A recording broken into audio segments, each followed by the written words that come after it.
tirou quase dentro do gol, e um pênalti não marcado, né? O mesmo pênalti que foi dado para o Ipiranga no lance do Sampaio, ontem não foi dado do Rei Arthur no Carboneiro, então podia ter sido 7-2. E é um Grenal que, sendo o primeiro da temporada, era um Grenal dos testes, e a gente falava muito sobre isso. O Luiz Castro, por exemplo, na coletiva de sábado não gostou de muitos questionamentos, e eu entendo que ele tem um ponto. Em relação ao time que ele tem atualmente, a ausência de um camisa 5 e a forma como que o Grêmio está se moldando diante das opções que tem. Mas é um Grenal surpreendente, e a gente falava muito sobre isso nos programas na última semana, em relação à superioridade do Inter, porque o grande personagem do jogo é o Paulo Pesolano. Tá sem voz, velho? O ar-condicionado pós-jogo foi complexo. Mas é um jogo onde o Paulo Pesolano claramente estudou muito bem o Grêmio. Conseguiu conter o Grêmio de todas as formas possíveis. Em relação principalmente à forma com que o Inter se comportou com a bola, sem a bola, fechando o Arthur, conseguindo marcar o TT, contendo nas subidas com o Bernabé e com o Ronaldo, com boas individualidades, mas principalmente com o trabalho do Pesolano. Dito isso, é um Grenal onde o Luiz Castro também erra muito. Erra muito em relação ao posicionamento, erra muito em relação às escolhas que fez ao longo do jogo. E claro, é o início de temporada. É um Grenal que coloca o Internacional com mais tranquilidade para trabalhar nesse início de Campeonato Brasileiro. É para isso que serviu o Clássico 449. Bom, eu acho que diante de toda essa explanação, nós podemos encerrar o apito final. Vem aí o tempo real. Acompanhou o Grenal, Pretzel? Assisti, sim. Quero cumprimentar o técnico do Inter, Paulo Pesolano, que ganhou o jogo com escolhas.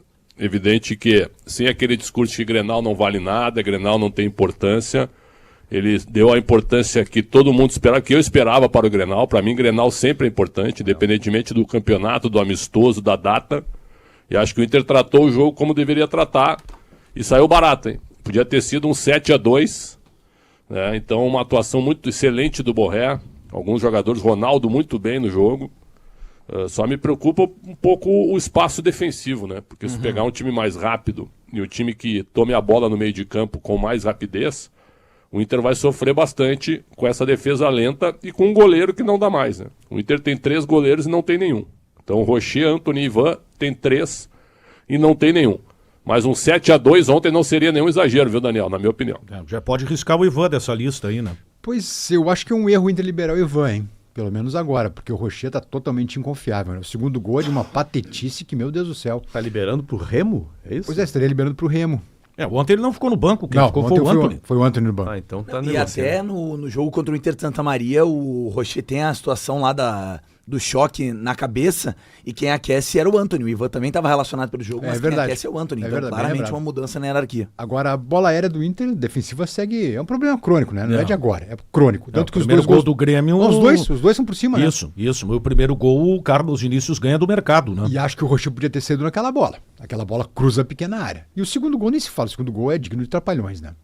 Ô, Daniel, boa tarde a todos, né? Boa tarde, querido. Boa tarde. Se tu quiser, pode avisar da próxima vez, a gente abre o programa quando chegar, não esquenta a cabeça. Eu te avisei ali no teu WhatsApp. Não, mas aí a gente segura a abertura do programa, não tem problema. Boa tarde a todos. Eu, quarta-feira, por exemplo, eu vou chegar 12h15, vai ser o horário que vai começar o apito final. Show de bola. Então. Eu, Benfiquinha. Show de bola. É isso, cada um faz o seu horário. Cada um faz o seu horário. Nós temos que valorizar muito o triunfo do Inter, né? Porque durante a semana... Creio que era quase uma unanimidade o favoritismo teórico do Grêmio. Tu dizia que ia ser um massacre, né? Não, eu achei que a distância era bem grande diante das individualidades. Então fala, começa falando por ti. Claro, agora, mas é a minha explanação. Porque nós, tá? Começa falando por ti. Mas é que eu vejo que a imprensa como um todo, assim, foi muito pelo mesmo caminho, não é nenhuma crítica, é só uma constatação, porque eu também fiz esta análise. Eu ia muito pelo caminho de uma superioridade do Grêmio, e na prática nós vimos o Inter muito pilhado, o Inter indo para cada dividida como se fosse Copa do Mundo. E o Inter se preparando dentro daquilo que o Grenal exige, né? O Grenal não é um jogo qualquer. O Grenal é o jogo, é a partida. Então, valorizo muito a superioridade na prática do Inter. O Paulo Pesolano, que também entendeu rapidamente o Grenal. Um Paulo Pesolano vibrando na casa mata, isso a gente conseguia perceber. E pelo outro lado, o lado do Grêmio, eu queria fazer aqui uma situação, Daniel, se tu me permite, que é o seguinte. É claro que a gente precisa valorizar e muito a atuação do Inter, mas eu acho que a derrota do Grêmio de ontem passa por uma arrogância gremista. Tá? Mas eu penso, eu acho interessante tu colocar isso, tá? Claro. Mas eu penso que o Grenal ele não pode ser resumido só a isso. Não, mas eu acho que passa muito por conta disso. E aqui eu vou fazer uma crítica apontando a quem é a minha Só crítica. me dá uma parte, Claro. então, em cima do adjetivo arrogante, né? Começou pelos identificados gremistas. Aí que está. E passando por ti também, Por pelo mim? Bruno Soares. Por quê? Certo? Que falaram que ia ser um massacre. Por quê? Apenas isso. Então, assim, ó, tem horas que tem que olhar um pouco. A gente tem que olhar pra Claro. nós também com o que a gente diz. É mesmo, Só Xandão? isso, só Então isso. deixa eu... Ao mesmo tempo, Deixa eu só falar uma coisa. Ô, Xandão, o que tu tava fazendo no sábado? No sábado eu tava trabalhando. Eu também estava trabalhando, eu fui pra coletiva do Luiz Castro e o meio-campo, que gerou uma grande repercussão, e é esse o ponto de partida. Eu não sei se tu acompanhou, Xandão, a entrevista do Não, Luiz não Castro. acompanhei. Ah, tá. Então aqui eu vou contextualizar um pouco, tá? Foi uma resposta que repercutiu muito em cima da Pois tua pergunta da porque- marcação do meio de campo. Isso, né? então, Xandão, pra tu entender por que eu falo da arrogância, tá?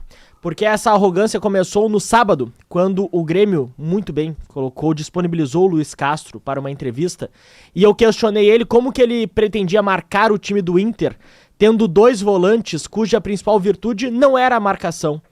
Como que ele pretendia marcar o Alan Patrick? Tu sabe o que ele respondeu, Xandão? Marcação? Não sei o que é isso.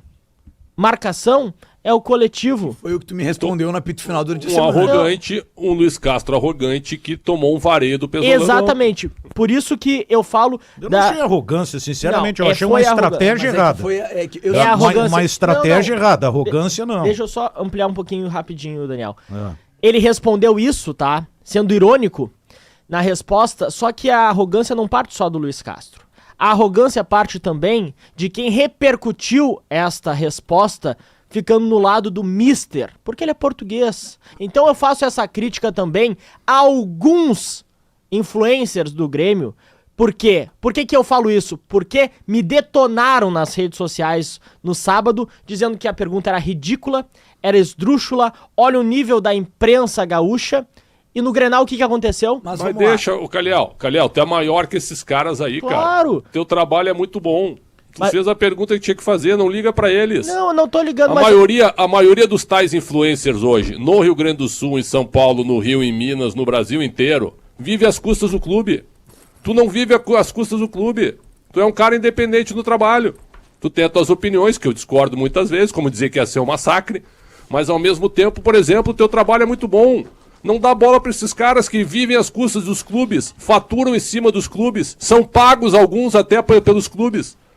Uma milícia digital para defender diretorias contra a imprensa que realmente trabalha. Então, parabéns pelo teu Não, trabalho, pois cara. é. Mas eu fiquei com um sentimento em relação Deixa ao... só ele completar. Não, aí. eu acho que só pra finalizar, desculpa, Mal. Eu acho que uma coisa que a gente... Aí que a gente encerra o programa. Que eu particularmente exijo é respeito, gente. Respeito acima de tudo, tá? Respeito à imprensa tradicional acima de tudo. Porque o que aconteceu no sábado foi uma repercussão em prol do Luiz Castro. Agora, e a imprensa tradicional tem que se respeitar também, né? Claro, e não se respeitam, porque não existe tá. união, tá? Vamos ser bem sinceros. Não adianta só a gente encher Tá. a boca aqui Então, se a imprensa, então se a eu queria- própria imprensa não se respeita. claro, eu queria Bota fazer pra essa carregar minha no bruxo. primeira participação, porque eu acho que a arrogância, ela Eu para... não tô enchendo a boca de ninguém, viu? Só pra deixar claro. Eu tô elogiando teu trabalho, Calhau. Claro, Apenas claro. isso. E na imprensa tradicional tem muita gente ruim também. Claro. É, exatamente. Então, só pra finalizar essa minha primeira participação, eu acho que passa por todos os sentidos. Da casa-mata do Luiz Castro de ter uma convicção equivocada. E acho que pior do que perder é tu não saber o porquê que tu perdeu. Porque ontem, na entrevista do próprio Luiz Castro, eu fiz a mesma pergunta pra ele. E ele reafirmou a sua convicção. Ele disse, não, o problema não foi o Thiago. Foi a bola ter chegado no Alan Patrick. né? Exato, Não, só mas que... o Grêmio realmente não marcou. A diferença foi de um time que marcou e de um time que não marcou. E aí eu não vou entrar só no campo do motivacional, porque daqui a pouco o jogo pode se resumir a isso. E aí parece que é mais fácil resolver os problemas. É só botar um palestrante lá que depois o Grêmio volta a ganhar. Não é essa a questão. O Grenal passou pela atitude. É evidente que passou pela atitude. Mas ela teve um time que marcou melhor, embora com falhas individuais, do que o outro. O Alan Patrick jogou durante todo o tempo, o Benfica, que ele jogou. ele...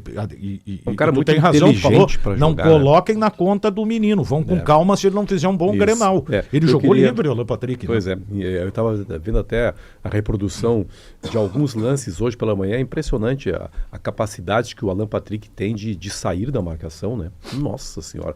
Mas eu queria fazer um relato parecido com o que tu fizesse agora, Caliel, que foi, e aí o Daniel já deu a abertura aqui, o que nós colocamos na semana passada, durante os Donos da Bola Rádio. Eu fiz uma frase a respeito do Thiago, que foi cortada, foi colocada no nosso Instagram, né? E ali eu fui absolutamente detonado também, porque eu disse o seguinte, olha, o grande risco dessa partida é, primeiro concordando com a escalação, acho que o Thiago deveria jogar, mas o risco é o seguinte, ele ter algum tipo de dificuldade na marcação e daqui a pouco ser já meio que defenestrado, escanteado. Foi só isso que eu falei, no sentido da proteção do Thiago, que por mais errado que fosse o desempenho dele, ele não pode ser colocado de lado. É um garoto cheio de futuro. A repercussão, Daniel, foi assim, mas que é isso? Como é que pode um cara desse ser comentarista? Olha o nível da imprensa do Rio Grande do Sul. Aconteceu exatamente aquilo que eu havia colocado. E hoje os críticos desapareceram. É que também, né? Mas o esporte preferido de alguns é ficar só dando porrada na gente. Mas a minha preocupação era justamente essa, porque era uma coisa possível, cara. Você pega um garoto de 17 anos de idade, bom jogador, para marcar um cara muito rodado em grenais, que é o Alan Patrick. Eu não estou dizendo que a culpa foi apenas do Thiago. A tendência é que ele tivesse algum tipo de dificuldade.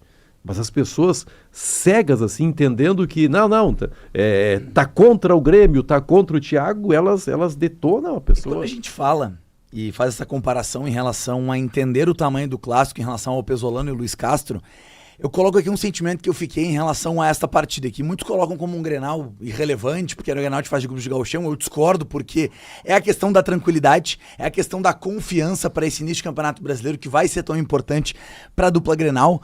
Mas o sentimento que eu fiquei é que o Luiz Castro, ele entendia esse jogo não como qualquer um jogo importante por ser contra o arquirrival, mas um jogo onde o mais importante era dar continuidade ao planejamento para estabelecer a mentalidade e o estilo de jogo dele. Não, isso ele disse depois do jogo. Porque durante a semana ou após o jogo contra o São José, ele falou, no grande confronto para o Grêmio será o Grenal. Claro que sim. Ontem, como o time foi derrotado por 4-2, ele disse, não, isso faz parte do planejamento. Não. É que, por exemplo, ele tem uma ideia de colocar o Thiago para jogar com o Arthur. E eu entendo que ele tem um ponto, mesmo discordando da utilização dos dois juntos no Clássico. Eu falei pro Caliel, ele colocou, não, mas é o jogo pra... O Calvin colocou, se não me engano, é o jogo pra errar. Eu falei, não, concordo.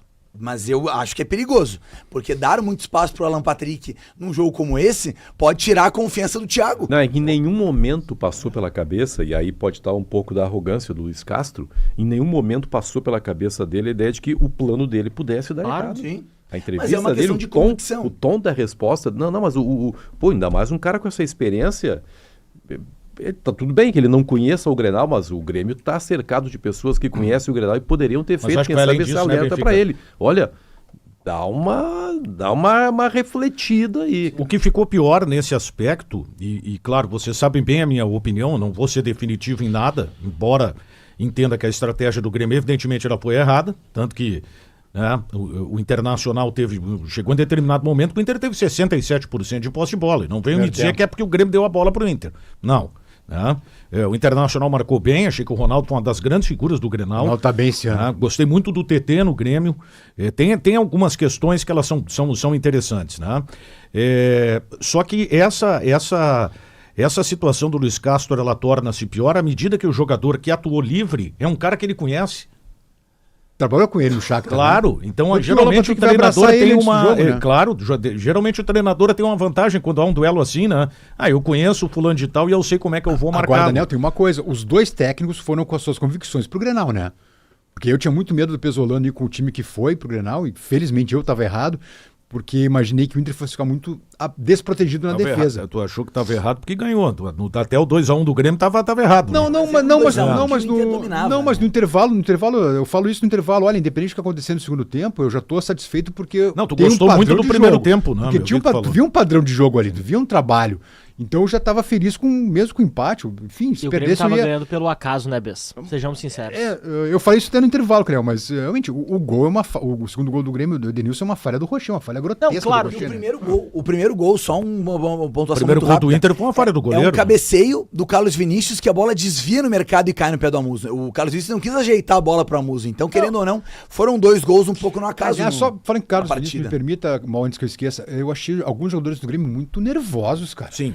O Everton toda hora saia pra berrar com a arbitragem. O Vini da Carlos Vinícius tem um corte que ele dá um chilique. Sai é sapateando. O Marlon também. É aquele sentimento de revolta também, que faz se conectar com o torcedor. É importante o jogador incomodar. Mas o time não pode desconcentrar do jogo. Mas se o time não tá sentindo, se o time não tá sentindo o Grenal ou não entrou sentindo o Grenal, ou que seria o Grenal, não tem esse tipo de postura. Os caras veteranos dando uns ataques desses. Mas isso é importante, é o que o torcedor pede. Quando não tem esse movimento de reclamar e de pressionar a arbitragem, também é contestado. O que eu entendo em relação à movimentação do Inter e os testes, os pensamentos do Pesolano, eu destaco 2. O primeiro em relação ao Arthur, onde ele coloca o Alan Patrick postado, não para marcar o Arthur, mas não deixar a bola chegar no Arthur. E isso tira a saída de bola do Grêmio. E o outro foi em relação ao TT, onde tinha uma força-tarefa do Bernabé e do Ronaldo de dobrar nesse jogador a todo momento. Porque o Bernabé foi muito mal nos duelos com o TT. Mas o TT... Vamos lá, o Bernabé é um conjunto da obra. Mas o Bernabé, nesse aspecto, o Bernabé foi mal. O Bernabé tomou um passeio do TT na marcação, cara. Do Bernabé, né? É que o Bernabé, bola cruzada, considerando que ele vai ser uma peça constante no ataque, ele vai ter algumas dificuldades sempre no confronto direto. Mas é importante ter cobertura aí, né? Ter uma cobertura. Mas o Vitor Gabriel também falhou daí nessa cobertura. Não, assim, mas gente, eu acho que foi um bom trabalho em cima do TT. Eu discordo totalmente. Eu também. O TT foi o melhor jogador do Grêmio. Ele foi o melhor jogador do Grêmio. Ele teve superioridade contra o Bernabé e o Vitor Gabriel muito nervoso em jogo. O primeiro lance do segundo tempo foi também autossuficiente em determinados momentos do jogo. Tentando sair jogando. Do primeiro lance do segundo tempo, o Inter tá com a bola no sistema defensivo, o Grêmio tenta subir as linhas, o Vitor Gabriel foi tentar dar um passe pro Bernabé, ela vai direto pra linha lateral. Então pra mim... A jogada que ele foi colocado na fogueira pelo Rocher, perfeito. Mas ele foi mal, Mol. Não foi, o Vitor Gabriel jogou muito bem. Não. Muito bem. É um jogador... Fala pra ti. Desculpa entrar na conversa. O Vitor Gabriel, pra mim, foi o pior jogador do Inter. Concordo. É que aí... pior. Tem que analisar a questão estrutural do time, é uma figura vital no analisar esquema do Pesolano. Cara, individualmente ele foi mal, ele é um jogador inseguro, ele dá espaço, ele erra na bola aérea defensiva, que ele não errava quando ele começou, certo? O Vitor Gabriel, pra mim... A bola dele é muito ruim. É muito boa. O Vitor Gabriel não tem condição de ser titular do Inter. Vários passes. Fala, Pretzel, só completa aí. O Vitor Gabriel, pra mim, não tem condição de ser titular do Inter. Eu também acho. Tá esquentando no lugar do Félix Torres, né? Pelo contrário. Pra mim, eu tenho uma avaliação muito clara em relação ao sistema defensivo do Inter. O Pesolano, ele não vai abrir mão do zagueiro canhoto. E o Vitor Gabriel ganha pontos com ele porque ele é tão bom com a bola, com a série de bola. Isso é outra coisa que tu tá dizendo. O treinador pode insistir no jogador. O jogador é insuficiente pro time. Não é. Tá claro isso. Não está claro. E ele tem uma série de bola tão qualificada. Não, tá, se tá claro pra ti, pra mim não tá. Mas então quer dizer que existe um debate. Benfica, ele armou uns 2 ou 3 ataques pro Grêmio ontem na saída de bola. As jogadas do Inter e o domínio do primeiro tempo saíam muito pela saída do Vitor Gabriel e o passe que quebrava linhas, que chegava da defesa já pro campo de ataque. Chegava, só que aí o Grêmio conseguiu se organizar e marcar de uma forma melhor, fechando os espaços. Ele errou 2 saídas armando o contra-ataque do Grêmio. Que 2 saídas ele errou, perigosíssimas no início do jogo. Perigosíssimas no início. E no 1 contra 1 ele é péssimo. Ele é péssimo. O Vitor Gabriel, na minha opinião, tem que ser volante, porque ele vai errar mais fora da área. É isso, pra mim, pelo menos. O que eu faço a força com o Vitor Gabriel é a mesma força que eu faço com o Ricardo Matias, que eu fiz com o Luiz Otávio, que eu faço com o Thiago da mesma forma. Mas é um jogador que ganhou pontos, porque ele tem uma saída de bola qualificada que faz com que o jogo sempre saia por ele. Era pra analisar o jogo ontem. A bola rodava, caía no pé do Vitor Gabriel, ele conectava o Alan Patrick, conectava o Carboneiro, conectava o Bernabé. Só que algumas bolas, ele não vai acertar todas. Só que ele, pelo alto, não teve problemas ontem. As que ele erra quase compromete. Sim, mas é um estilo de jogo onde ele recebe um protagonismo maior porque tem qualidade. O que eu não acho que é possível é enxergar só as falhas. Ontem ele fez um jogo bem seguro, com alguns erros. Eu vou mudar meu voto por conta do jogo. Eu vou votar no Vitor Gabriel. Eu vou fazer essa correção. Fez um bom jogo. É que o que não dá pra fazer aqui é queimar um jogador que vem sendo não é queimar, cara, vital pra ideia de jogo do Pesolano. Mas aí é demais, hein? Ninguém tá queimando ninguém aqui. Vamos parar com esse superlativo aí. É uma crítica que eu faço da maneira como ele lê o jogo, como ele vê o jogo. Ele é um zagueiro muito lento. Ele não pode jogar numa linha de 4 alta, senão ele vai tomar a bola nas costas todo o tempo. É que o Grêmio ontem foi muito ineficiente, o Inter foi espetacular. A atuação do Inter coletiva pra mim foi maravilhosa por causa do seu treinador. Mas dizer que o Vitor Gabriel tem bola pra ser titular do Inter, acho que é um exagero. Hoje tem, né? Eu concordo totalmente com o Xandão também. Não gostei do Vitor Gabriel, acho ele um zagueiro inseguro. Ele é autossuficiente em muitas oportunidades, ele tenta sair jogando, mas eu não vejo toda essa qualidade e ele não tem senso de posicionamento para fazer a cobertura no Bernabé. Eu vou muito na linha de que ele tá esquentando o banco pro Félix Torres. O Félix joga pela esquerda? Mas o mercado joga. Não, acho que o mercado também não vai jogar. O mercado joga pela esquerda. Não vai. Eu jogo com vocês. A defesa do Inter hoje, ela tem o Bruno Gomes como terceiro zagueiro, o lateral que recua, o lateral defensivo, o Aguirre no banco. O mercado como zagueiro central, revezando com o Félix Torres. E o Vitor Gabriel sendo zagueiro canhoto. A gente viu em Erechim como esse zagueiro pelo lado esquerdo tem que ser canhoto. Jogou o Brian Aguirre destro naquele setor. Jogou todo torto, porque é o cara que conecta o passe na paralela. É lógico que tem que ser um zagueiro canhoto. Essa é a ideia do Pesolano. Não vai jogar o Félix Torres com o mercado junto. Tu tá valorizando, eu acho que o aspecto que não é o principal do zagueiro. O zagueiro, a principal virtude de um zagueiro tem que ser a situação defensiva, e eu não vejo o Vitor Gabriel seguro nesse sentido. Pode ser que o Vitor Gabriel tenha algum potencial a desenvolver para sair com bola jogando. Agora, para mim, é um zagueiro inseguro, sinceramente. Acho que a bola aérea é mais preocupante do que a saída de bola. Mas ontem eu não vi problemas. O gol que o Inter sofre na bola aérea, irmão. Os dois gols são de bola aérea. Sim, mas nenhuma delas em cima do Vitor Gabriel. Uma em cima do mercado e outro, o Rocher, atrapalha o Vitor Gabriel. Pois é, mas o Vitor Gabriel tá perdendo na cabeça pro Vini já, naquele lance. Porque o Vini perdendo pra sobe quem? quase meio corpo. Se ninguém cabeceou aquela bola. Não. Mas tava ganhando dele na fez o Internacional 3-4 falham, menos o Vitor Gabriel. Não, mas falhou ontem em alguns dos gols. Não, é que o que eu coloco o que eu coloco é que é muito fácil criticar olhando só as falhas, considerando que a saída de jogo do Inter a todo momento saía por ele. Coisa fácil aqui, ó. O primeiro gol que o B está dizendo, o Amuso, a bola sobra pra ele, onde é que tá o Vitor Gabriel? Tá sozinho o Amuso, tá olhando pro Amuso. Ao invés de estar posicionado para esquerdo, né? Ao invés de estar posicionado para afastar essa bola. E o goleiro Rocher também no primeiro gol, ele ficou olhando pra bola e sai totalmente equivocado. Podia ter saído ali. Claro que podia. A defesa do Inter, pelo alto, é um problema. E o Pesolano tem que resolver isso. Faz anos que essa bola aérea é um horror. Torres, nesse aspecto aí, né, o Benfica? Uma imposição, pelo menos no lance aéreo, né? Na bola alta, né? Pela altura. Isso na teoria, né? Nós vamos ter que ver o Félix Torres em jogos mais complicados, né? Porque a imagem que se tem ainda é do Félix Torres do Corinthians, né? Onde ele não foi bem. Não, quarta-feira mas ele tem, a estatura dele é um fator, é uma vantagem. Era o único cara que batia em altura com o Carlos Vinícius. O que tu tá falando do Vitor Gabriel, ou Benfica? Tu começou a falar sobre o Vitor Gabriel? Nem lembro mais, o Mol me tonchou. Pois é, também tomei os 11. O que eu coloco em relação à bola aérea é que ainda é o problema porque é o mesmo time do ano passado, né? O Inter tá se reforçando. O problema é de anos, né? Com o Vijagra e com o Félix Torres para melhorar nesse sentido. Né? Ao mesmo tempo, o Juninho, que foi o zagueiro titular nas últimas rodadas do Campeonato Brasileiro, também tem um jogo aéreo inferior ao Vitor Gabriel. Então eu penso que o ingresso do Vitor Gabriel, do Félix Torres, do Vijagra e quem sabe de um centroavante vai melhorar nesse sentido porque é um problema recorrente no time do Inter. Mas o jogador que melhor marcou no Inter ontem foi o Ronaldo. Esse é um jogador que eu quero valorizar e muito. Ele saiu ovacionado pelo não pode ser um muito bem o clássico, hein? Muito bem o clássico. E é um bom passador. E é um bom passador. É um cara que se recuperou muito. O jogador que faltou ao meio-campo do Grêmio, que é justamente esse volante pegador, o Ronaldo conseguiu ser, né? Porque acho